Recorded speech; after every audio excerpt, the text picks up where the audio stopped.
In 329 BC, Alexander pushes on toward Afghanistan to conquer the eastern edge of the Persian Empire. Now he faces an even greater challenge, the forbidding mountains of the Hindu Kush. Rising 20,000 feet high, almost to the roof of the world, Alexander chooses one of the toughest routes for his 30,000-strong army. During the going over the Hindu Kush, inclement weather, whether it was freezing rain, snow, blizzards, would have made things very difficult to impossible for anybody but Alexander the Great. At elevation, the oxygen is thinner.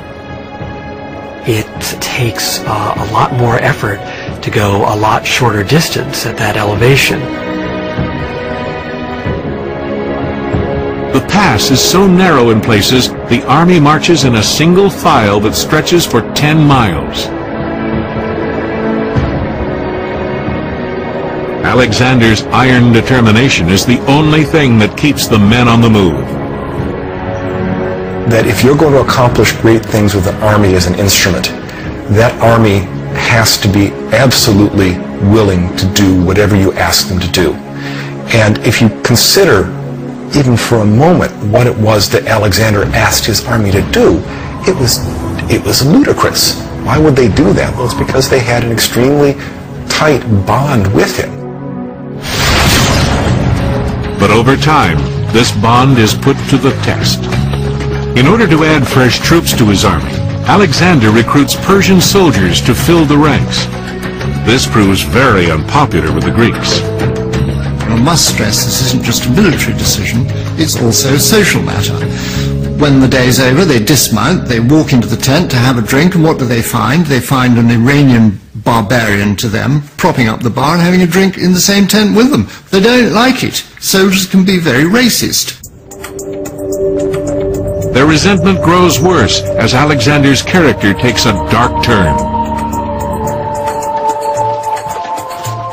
When the army reaches the fabled city of Samarkand, a lavish banquet is held.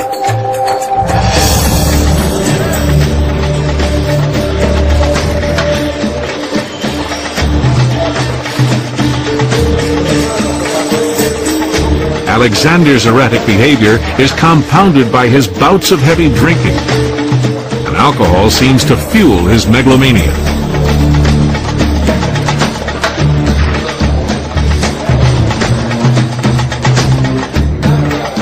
One of the guests is Clytus, who served under Alexander's father Philip and saved Alexander's life in battle. As the wine flows, the mood turns ugly. Alexander begins boasting that his deeds are far more heroic than his father's. An angry Clytus listens in silence, then finally shouts out, "All your glory is due to your father." A drunk Alexander seizes a spear, kills his friend, and collapses in tears. What upset Alexander particularly by what Clytus said was really two sorts of things. One, that Philip was much more important than Alexander was allowing to appear. In other words, Alexander's propaganda machine had gone into overdrive, and he, Alexander, had done it.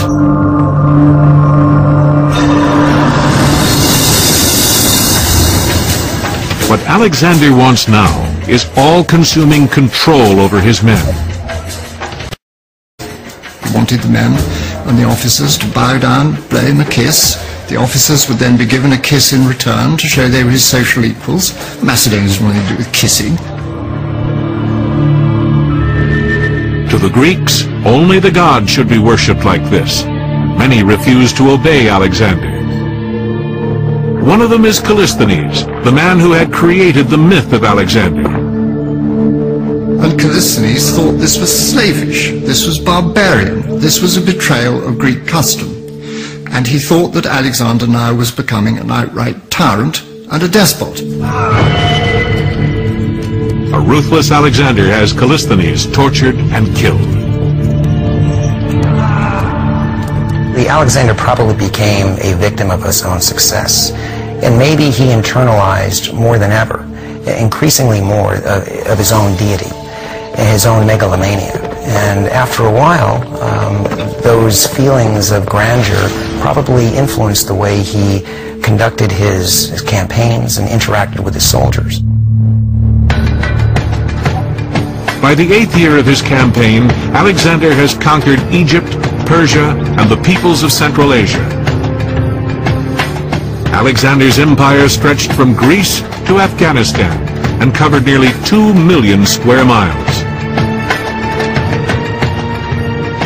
Now he heads farther east to the ends of the known world, where the exotic and mysterious land of India lies.